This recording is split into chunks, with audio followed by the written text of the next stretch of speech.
Boa noite, pessoal. Bem-vindos e bem-vindas a mais um encontro aqui no SEI Campinas, o nosso programa Devaneios do Café. Que ele é localizado aqui na Rua Doutor Quirino 1856, onde nós estamos fazendo ao vivo, e também nós estamos ao vivo tanto no Instagram do Frade Prefato quanto no YouTube do SEI Campinas. Estamos ao vivo nessas duas plataformas. E nós estamos aí estreando um formato diferente de temáticas que estão sendo sugeridas aí por vocês, né, pelos seguidores da página, seguidores e seguidoras, né? Eu vou até colocar aqui embaixo o tema da live, tá? Agora eu estou colocando aqui embaixo, já que a gente tem uma temática já escolhida antecipadamente. Então, deixa eu só colocar aqui. Aqui. Então, vou deixar aqui fixada. Eu deixo fixado aqui o tema da nossa live. E é uma live que acontece semanalmente, presencialmente aqui em Campinas, semanalmente aqui, aí umas 7h10, 7h15, é o horário que nós começamos aqui o nosso encontro. E para quem quiser ali ficar mais por dentro da escolha das temáticas das lives, eu coloco aí, por volta do final de semana, ou bem no início da semana, uma sugestão de temáticas e que eu vou escolhendo, tá? Como tem um limite da enquete do Instagram, eu escolho 4. Vão surgindo algumas temáticas, aí eu vou colhendo elas, eu escolho 4. Nessa semana tiveram mais que 4 temáticas sugeridas. Eu escolhi as temáticas que ou nós falamos menos aqui, ou ainda a gente não falou aqui nas lives. Então eu tirei uma delas, que a gente já comentou aqui numa das lives. Mas, caso tivesse somente 4 temáticas, eu colocaria ele para votação, e se ela fosse escolhida, ela entraria também. A gente falaria de novo sobre o tema. Isso não é um problema, vocês que escolhem o tema. Aqui o pessoal chegando, Morfeu Lord of Dreams. Boa noite. Boa noitinha, Morfeu. Esteja muito bem recebida aqui na nossa live, no nosso encontro, onde o tema de hoje que foi escolhido, e uma curiosidade bem bacana, é que as 4 temáticas que foram ali sugeridas, as 4 estiveram com um número de votação muito acirrado, viu? Foi ali coisa de 2 votos no máximo a diferença entre o primeiro e o segundo. E uma diferença de 4 votos entre o primeiro e o terceiro e o quarto. Então, foram temáticas ali bem acirradas. Legal. Então, a escolhida desta semana foi apego emocional. Apego emocional. Eu não sei exatamente quem foi que sugeriu esta temática e o que pensou sobre ela. Então, eu vou trazer aqui as características dessa temática, conforme ela vai sendo apresentada. E, bom, eu vou fazer uma pequena introdução e depois eu também tenho uma referência aqui para a gente ir refletindo juntos, uma referência de um livro, já é bastante conhecido aqui de quem participa dos Devaneios do Café. O trecho que eu vou ler, ele acho que já foi lido também em outras lives, mas a gente vai trazer agora para a temática de hoje, que é do apego emocional, né? Bom, primeiramente, eu acho que a gente precisa se localizar em relação a essa questão das emoções ali. Porque o que acontece? Uma primeira pergunta que me salta de curiosidade, apesar de parecer ser uma pergunta muito óbvia, eu acho que ela não é tanto assim. Mas por que as emoções interessam tanto a área da psicologia? Não só a área da psicologia, né? A área da filosofia, dentre outras aí, mas principalmente a psicologia. O que o campo emocional é tão vasto que faz com que surjam livros e livros, literaturas, estudos, processos quantitativos, seja o que for, sobre emoções. Talvez todos esses movimentos sejam tentativas, algumas mais bem-sucedidas que outras, de tentar ter-se a consciência de algo que é puramente inconsciente, que vem, surge, origina-se através de de um lugar inconsciente, de um lugar. O que é este lugar inconsciente? Não é algo que está nos meus domínios, não é algo que eu controle. Então esse é o primeiro ponto, porque então se as emoções nos localizam, que são algo que não é uma particularidade de alguém, aquele grupo de pessoas tem emoções, aquele outro grupo de pessoas não tem emoções. Então, por mais que algumas emoções sejam manifestadas de formas diferentes em algumas culturas, seja como for, elas ainda assim são reconhecíveis. Elas ainda assim são uma maneira de expressão universal. Se as emoções acontecem em todo mundo, vamos entender então que ela é um fator que não é pessoal, não é um fator individual, é um fator coletivo. E tudo aquilo que toma e que tem esse caráter coletivo, entendemos que também ele tem ele é também uma forma arquetípica de existência. E que para as pessoas aqui chegando, a Valéria, boa noite, Valéria, Calua 1723, boa noite, sejam muito bem-vindas aqui à nossa live sobre apego emocional. E bom, só falando até da pessoa que estiver chegando agora na live, quem tiver alguma dúvida, comentário ou sugestão durante a temática, fiquem à vontade, utilizem aí o campo dos comentários para a gente conversar, porque aqui, no Devaneios, a gente busca conversar com a alma e com a alma, e não sobre, inclusive aqui é uma colocação fantástica que o Vilma mesmo coloca, que nós não temos uma alma, é a alma que nos tem. E essa palavra que é tão repetida aqui durante as nossas lives, os nossos encontros, fala sobre um lugar, que a alma é um lugar que digamos assim, a geografia dela é uma geografia galgada no invisível, né, no Hades, como a gente já também colocou aqui em diversas lives, mas que só é acessível através deste ato de imaginar, do ato de fantasiar. Então, quando nós estamos fantasiando, nós não estamos falando sobre aspectos do cotidiano, mas aspectos que transcendem, são além do cotidiano, ultrapassam as coisas comuns, apesar da própria alma utilizar-se destas coisas comuns para falar de si mesmo. Pega-as emprestadas. Então, acho que para falar um pouquinho sobre este lugar do emocional, inclusive há um livro do Hillman, que eu acho que ele não foi traduzido ainda para o português, que chama Emotion.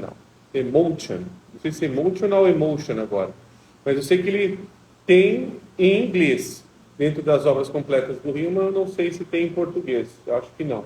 Pelo menos eu nunca vi.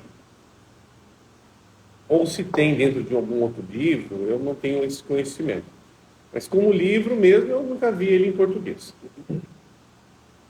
Então, primeiramente, eu estou localizando aqui que Quando então estamos dentro do aspecto de alma, nós não estamos falando do consciente para o inconsciente. Nós estamos fazendo uma outra via. Nós estamos buscando entrar no inconsciente sobre ele mesmo. E como se faz isso? Bom, uma das maneiras que, digamos assim, nos é apresentada, até mesmo pela própria alquimia, é de que só conseguimos conversar com imagens através de imagens. Conseguimos apenas conversar com semelhante através de semelhante. Citando aí Heráclito. E por que isso? Porque se nós utilizarmos de uma linguagem racional, explicativa, interpretativa sobre as imagens, a relação com elas acaba naquele momento. Então, quando eu sonho, por exemplo, e tenho uma descarga emocional com aquele sonho, e eu busco entender aquelas imagens de uma maneira racional, o que acaba acontecendo é um distanciamento daquilo que a alma está trazendo junto com ela, né? O símbolo, né? O trazer junto, o símbolo significa isso. Ela traz junto. A gente corta o símbolo. A gente corta essa descarga emocional, entendendo que, inclusive, quando alguma coisa é cortada ou separada nesse sentido, ela é um aspecto ameaçador ou é um aspecto incompreensível. E isso não pode ficar assim. Dentro da nossa ciência cotidiana habitual, isso não pode ficar assim, de jeito nenhum. Então, isso dificulta o nosso acesso e a nossa conversa com aspectos do inconsciente, principalmente aí, pegando o nosso tema de hoje, as emoções. Nós não conseguimos conversar com elas, explicando-as. Ah, você está assim porque fulano morreu. Tudo bem, mas e daí? Ninguém vive, ninguém tem o mesmo impacto sobre a mesma imagem. Porque, de alguma maneira, alguns entendem uma imagem com raiva, outros com melancolia, outros com prazer, outros são indiferentes. A gente vai entender que quando há o surgimento espontâneo de uma emoção, aquela emoção está me ligando a uma comunidade. Quando eu estou emocionado, estou percebendo isso através de um outro, através até de mim mesmo, eu estou me conectando a algo que não pertence só a mim. Isso acontece, por exemplo, num cinema, ou lendo um livro. Quando eu leio um livro que já é uma obra pronta e eu me consigo me emocionar com aquilo, aquela obra se torna viva. Ela se reanima. Ela volta a ter sangue. E aqui, pegando aqui para a gente começar a conversar com esta referência que tem aqui do Hillman, Revendo a Psicologia, esse livro aqui que a gente já falou tanto sobre ele, eu vou só pegar aqui. Onde que eu vou? Deixa eu ver. Ah, tá. Então, aqui. Tá, eu tenho que chegar na página 339 aqui. Vou tentar cortar umas partes aqui para a gente falar, porque o nosso tempo também é um pouco curto, né? Deixa eu ver, tem perguntas aqui. Paloma. Contudo, Lacan conjectura que o inconsciente é estruturado pela linguagem. Então, como fica a relação do sonho com as palavras? Então, há uma diferença, tá, Paloma, em relação ao que o Hillman fala, ou ele entende sobre o inconsciente, inclusive dentro desse livro aqui também ele fala sobre isso. Se não me engano, até no próprio Revendo a Psicologia, ele faz uma crítica à psicanálise francesa, tá? Depois eu não vou me aprofundar muito nisso, mas o que acontece? O Hillman vai dizer mais ou menos o seguinte sentido: o inconsciente não é linguagem apenas, porque senão você está reduzindo o inconsciente a uma característica dele. quando você reduz a imagem, a fantasia, a uma característica, é porque essa característica é o que você quer ver dela, e não ela por si. Então, o que o Hillman ele tem muito cuidado na obra dele? De não dizer como é estruturado o inconsciente. Ele tenta sair dessa posição estruturalista, exatamente porque quando nós construímos um tipo de olhar, ele nos delimita. Ele já fala, olha, é isso aqui. Então a gente passa a traduzir as coisas nessa determinada terminologia. Ah, então é linguagem? Então o que isso está querendo me dizer? Então eu sempre vou... Não é que não seja, tá? Ele não está dizendo que não é... Mas ele está dizendo também, não é só isso. Imagem não é só linguagem. Porque senão a gente vai ficar preso muito numa perspectiva de tentar ainda trazer uma maneira consciente de ver as coisas, inclusive o próprio verbo ver já é um verbo direcionado a serviço da consciência e não ao inconsciente. Por quê? Pelo próprio nome que os gregos deram, e não só eles, mas entendendo que a morada da alma é o invisível, é o Hades, o epíteto de Hades é o invisível.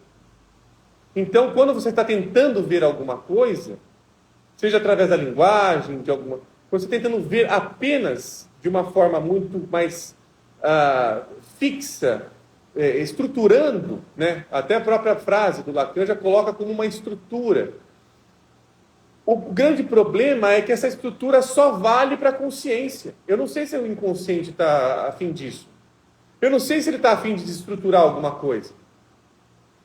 E aqui o Otávio perguntando, imagens são mais do que são mais o que além de linguagem? Emoções.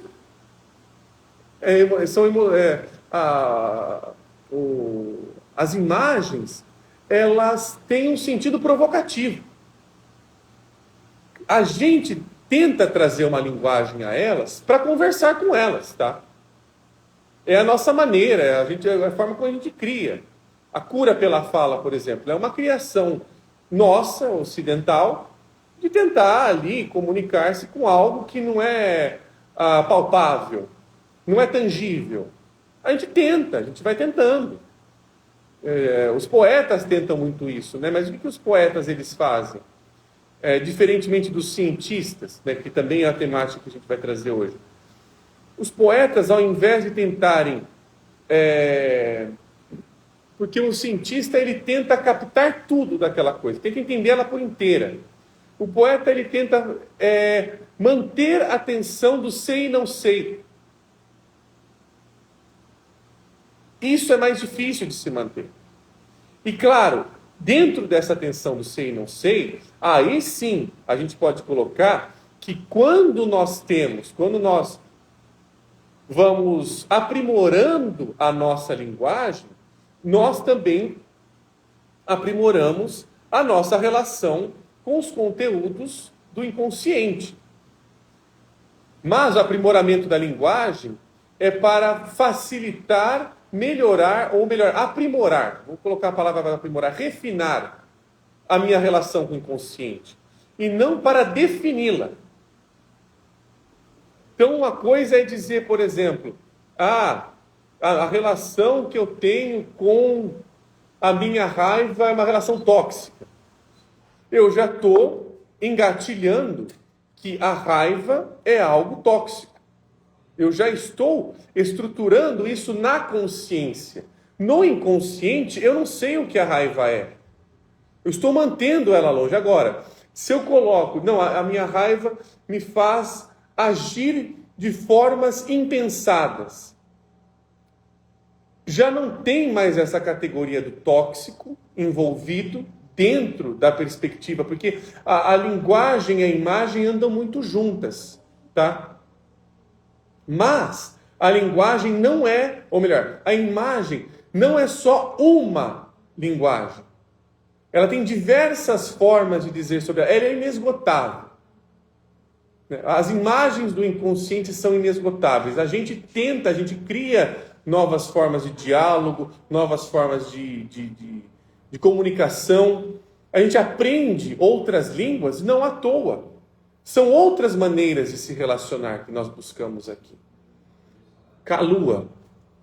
Então podemos dizer que ao tentar nomear o inconsciente, estruturar ou compreender o que sente, estamos criando uma espécie de camada abstrata sobre algo que é caótico por natureza, sobre algo que é invisível por natureza.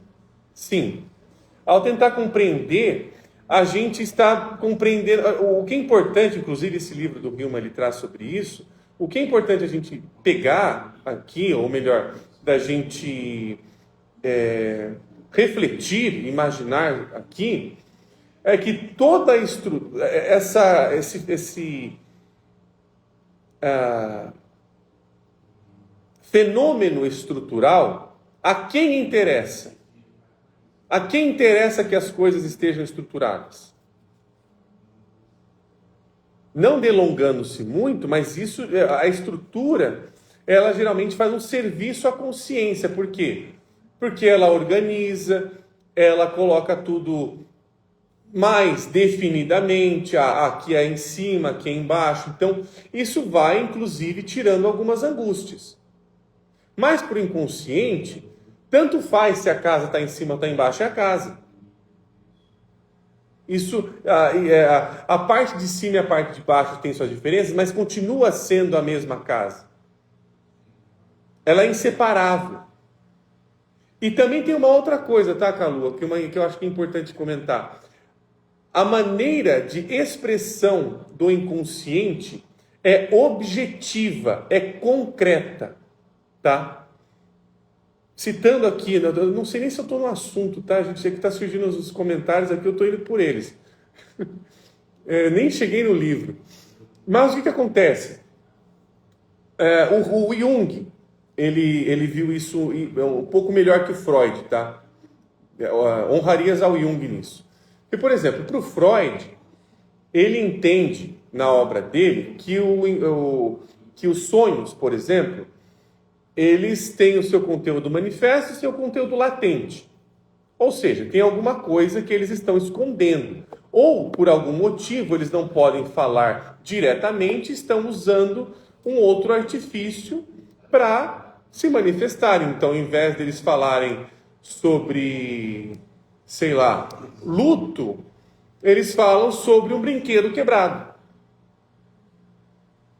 Né? Para o Freud é isso. O Jung, ele vai, né, quando ele já faz a ruptura com Freud, ele já vai fazer alguns seminários, inclusive essa é uma posição que ele tem de um dos seminários dele sobre sonhos. Ele não vai entender exatamente isso, ele vai entender o seguinte: não, mas se a gente estiver colocando que o inconsciente está tentando me esconder alguma coisa, eu vou entender então que o sonho não é uma fabricação, ele não é uma produção do inconsciente. Ele é uma produção da consciência, na verdade. Ou seja, a defesa está mais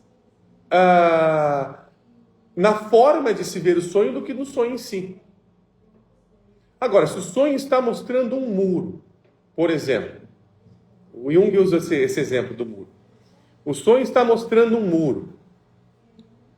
O sonho não está querendo dizer que tem algo além do muro. O sonho não está dizendo que você precisa passar este muro. Que você precisa quebrar esta barreira na sua vida. Isso daí é a interpretação da consciência.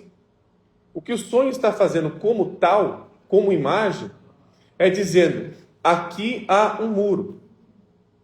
Se nós nos interessarmos por esta imagem, a gente começa a fazer perguntas mais interessantes do que lugar é esse que tem um muro? Aí, ao invés de eu ficar só tentando desvendar, descobrir o que é este muro, no sentido ali de matar a charada, eu começo a olhar ao redor. Poxa, esse muro tem ali algumas casas ali ao redor, tem uma rua, ou não tem nada, esse muro apareceu num deserto. Não sei. Mas quando a gente vai nos localizando, a gente vai pegando isso, a gente vai falando e conversando com a alma nos termos dela. Ah, então existe um muro num lugar que não tem nada? Num deserto seco e árido há um muro? Poxa, e como é que é esse muro?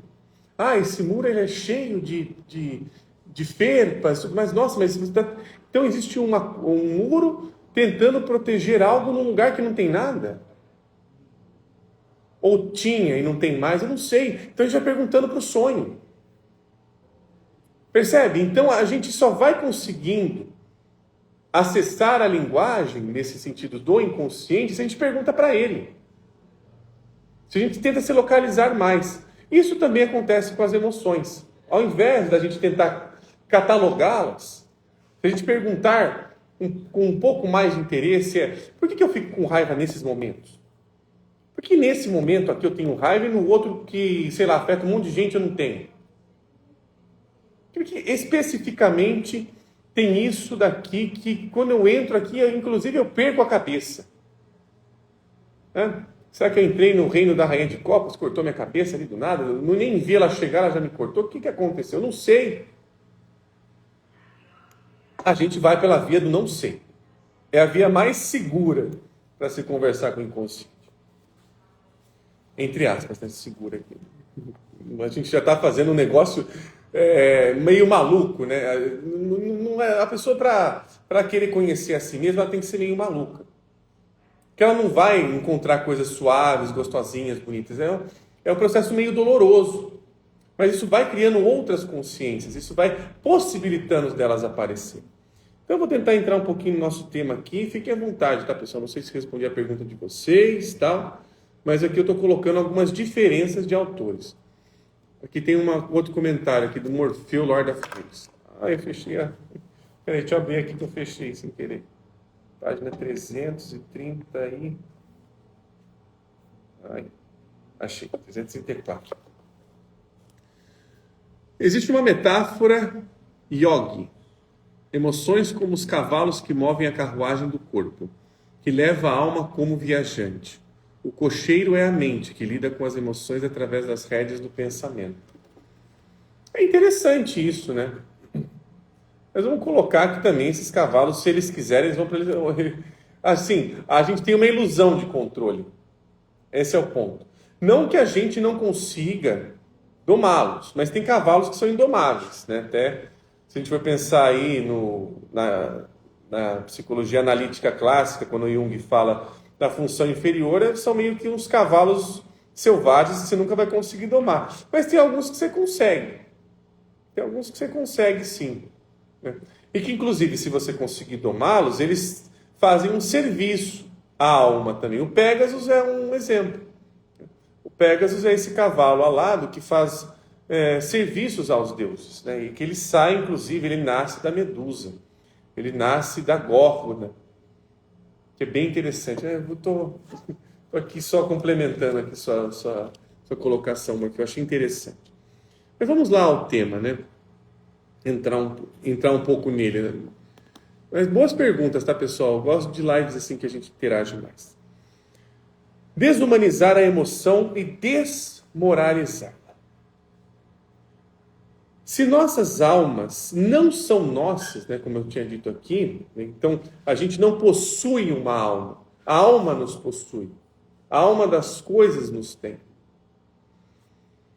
Segue-se que nossas emoções e aflições psicológicas também não são verdadeiramente nossas. Aqui o Riemann está sendo bem radical, tá? Dizendo aqui que tudo aquilo que nos é inconsciente é impessoal, é apessoal, não pertence a nós, mas nos atravessa.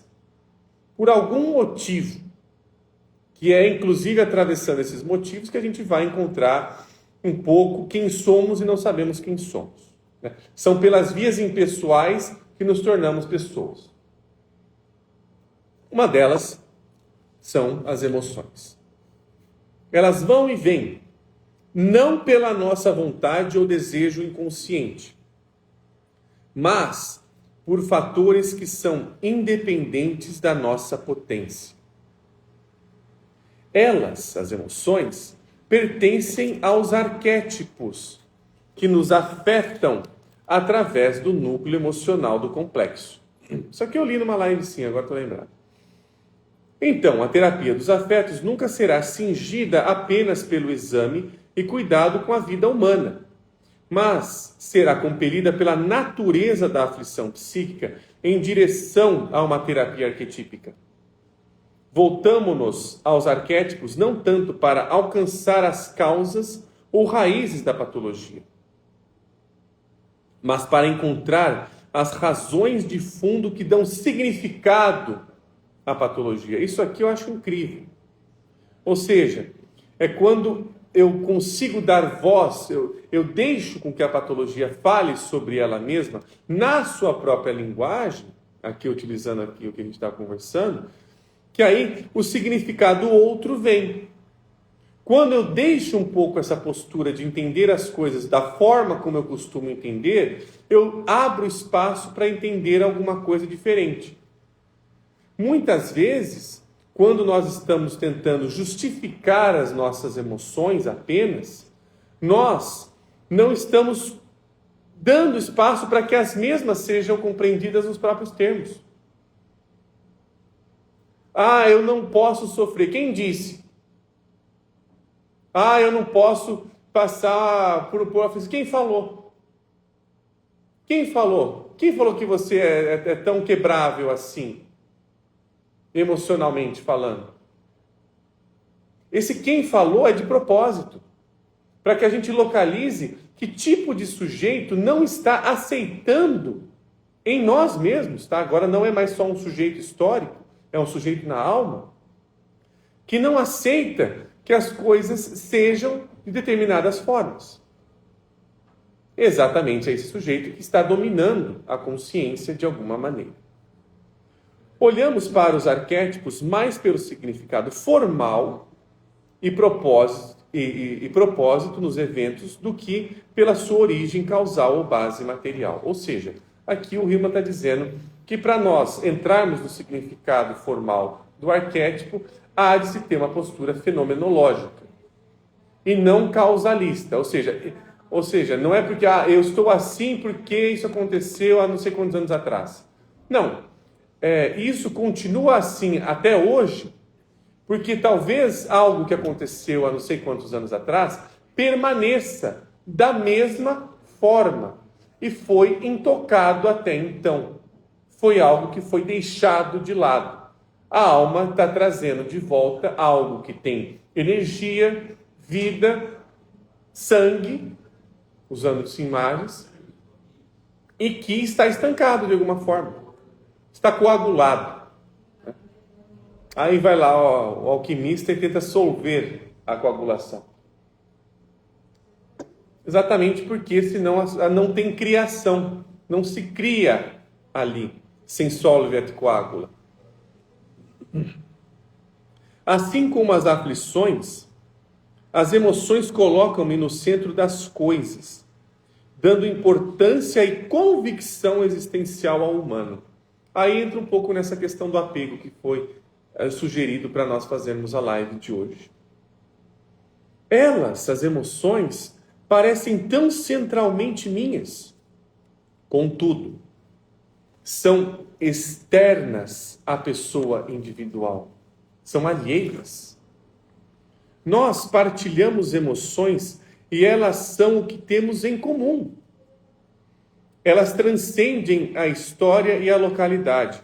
Nós as lemos em outras faces, além da linguagem e da cultura. E as sentimos na gestalt das paisagens e coisas naturais. E as recebemos das imagens enterradas há centenas de anos e dos sons, das formas, das palavras, dos objetos, de artes inorgânicas.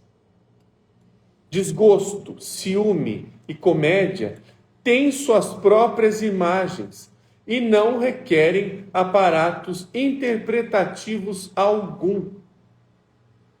Elas carregam significância arquetípica muito além da minha ou da sua experiência pessoal com elas. Isso aqui é fantástico. Estamos localizando exatamente em algo que não precisa de uma interpretação ou até mesmo de uma linguagem formalizada, estruturada, porque quando ela já se mostra daquela maneira, ela já é acessível da forma como ela se mostra.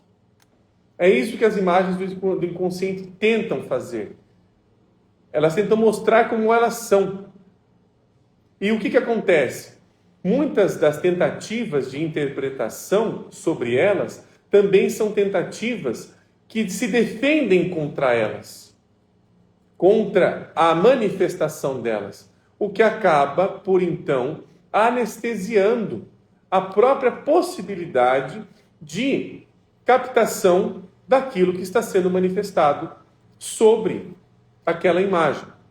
Ou seja, se eu ficar numa peça de teatro, num filme, seja no que for, entendendo ou tentando entender muito racionalmente o filme, e não só simplesmente ali sentindo e curtindo o negócio, o filme não acontece. Ele só acontece em partes muito específicas. Ele se apresenta muito pouco para mim. Agora, depois de um tempo, eu assisti esse filme com mais abertura, sem colocar ali posições morais sobre ele, eu percebo que de alguma maneira algumas emoções começam a entrar, a se apresentar em mim, porque aquilo que está sendo apresentado está podendo falar agora, está podendo ter voz sobre si mesmo. Então, vamos dizer, as nossas emoções têm a capacidade de apego. Elas têm uma capacidade de nos relacionar com algo. Quando nós estamos falando de apego emocional, nós estamos dizendo que quando há uma emoção, seja qual for, ela busca um determinado tipo de relação. A raiva busca um determinado tipo de relação que pode ser diferente, e costuma ser diferente de uma relação de tristeza, por exemplo. Mas não deixa de ser uma relação, porque alguma coisa está acontecendo concomitantemente, de dois lados, dentro e fora de mim. Alguma coisa está acontecendo ali, no lugar aonde eu estou, de alguma forma. É que eu chego nessa página agora. Está quase acabando a live já.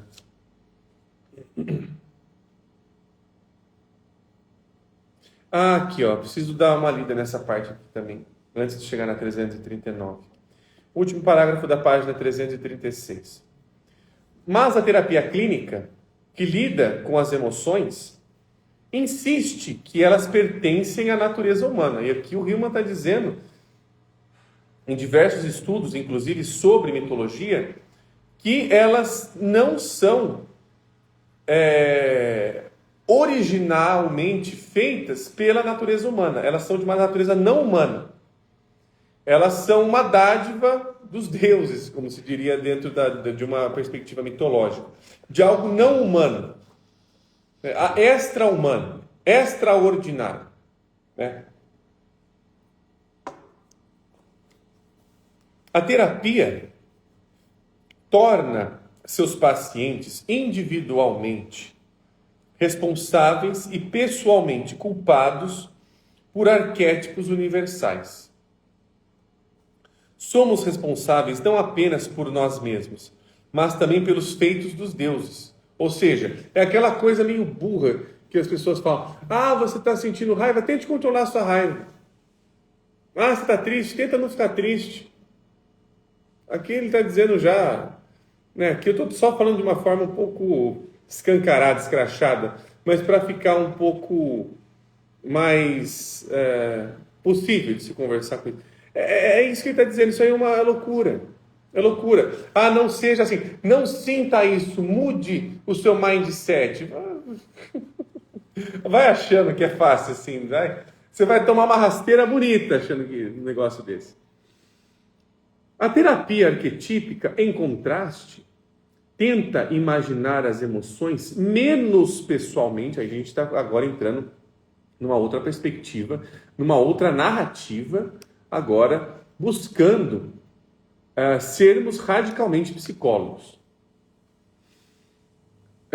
Menos como resultante das forças humanas. Ou seja, você não está sentindo raiva porque aconteceu um negócio no seu passado, coisa do tipo. Tem alguma coisa além disso. Algo que não pertence apenas à sua história, meu querido. Então vamos olhar para a coisa em si. Pois, quando livres as emoções da centralidade humana, revertidas em fantasias e, então, aos padrões míticos, as emoções têm uma diferente qualidade de experiência. As brigas de família, os entusiasmos do amor, as explosões do escritório, tudo isso tem profundas raízes. Quer sejam épicas, trágicas ou cômicas, são sempre míticas, muito maiores do que a vida, guardando uma distância da vida. Aqui que o Hillman ele se diferencia de outras perspectivas, até mesmo psicanalíticas. Ele vai dizer, então, que nem tudo aquilo que é arquetípico não está a serviço da vida, mas acontece na vida de alguma forma, mas não é causada pela vida. Ela é apresentada, talvez, por situações de vida, mas não causadas, elas já estavam ali. A raiz já estava antes da árvore aparecer. A raiz já estava lá muito mais tempo antes da árvore aparecer. Mais ou menos por aí que ele está colocando esse sentido de raiz. Morfeu. Vi um reels da página esses dias falando de projeção. Fiquei pensando, as emoções são formas da alma projetar as próprias necessidades de relação, comunicação divina que acabamos projetando no outro? Então, vamos colocar o seguinte, as emoções são impessoais, mas elas acontecem em nós. Mas em nós, algumas imagens têm acesso a alguns lugares que com outras pessoas não se tem. Mas é uma imagem, a gente vê ali, é uma árvore, por exemplo. Todo mundo pode imaginar uma árvore, consegue reconhecer uma árvore de alguma forma. Porém, quando nós estamos falando de uma perspectiva de alma, esta árvore que me apareceu aqui, ela é importante sobre ela mesma.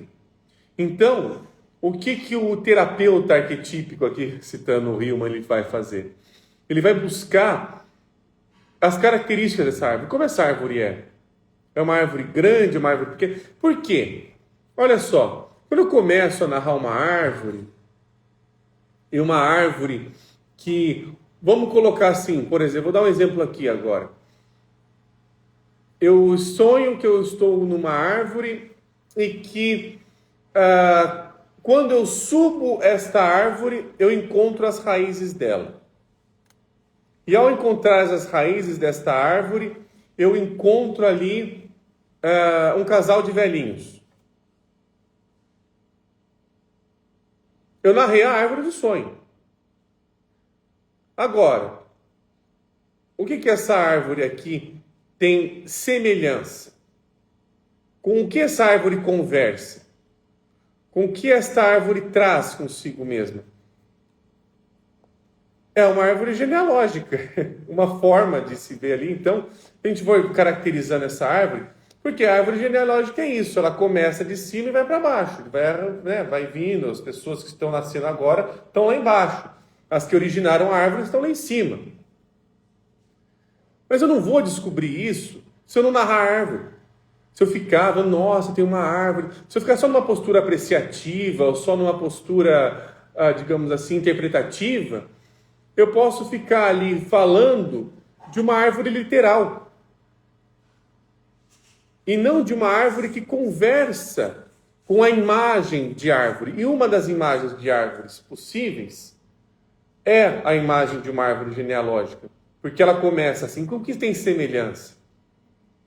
Percebe? Então o sonho, ele coloca ali um fantástico. Você está subindo esta árvore. Então você está indo para as raízes dessa árvore subindo.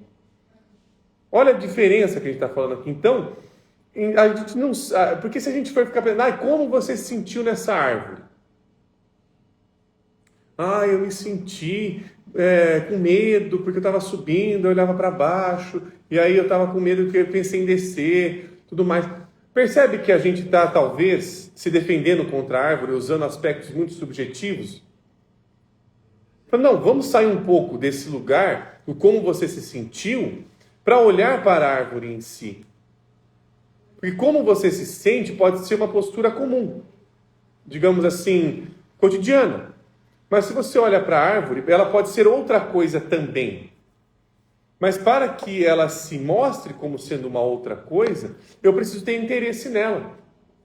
Narrá-la, ver detalhes, como um bom poeta faz. Né? Um bom poeta, ele não está vendo uma nuvem apenas. Ele está vendo algo como uma nuvem. Então, um sonho não é uma árvore, é algo como uma árvore. Então, você encontra um casal de velhinhos. Como é que eram esses velhinhos aqui?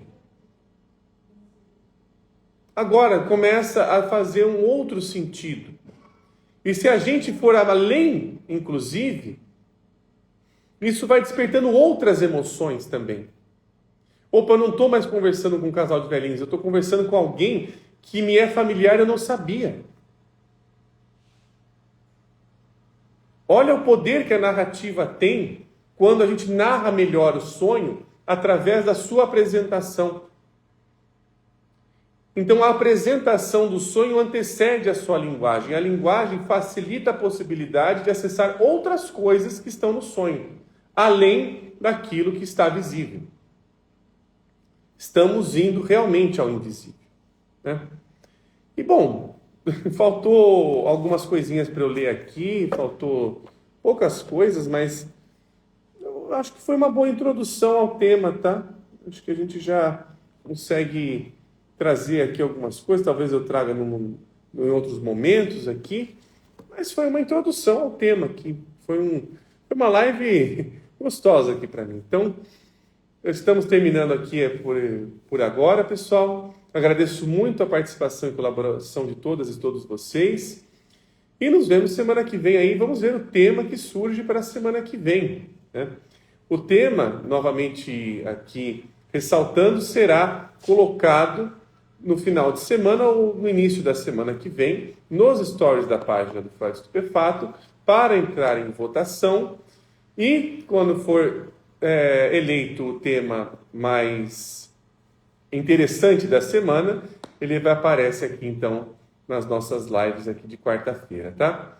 Muitíssimo obrigado e nos vemos numa próxima semana. Tchau, tchau, pessoal.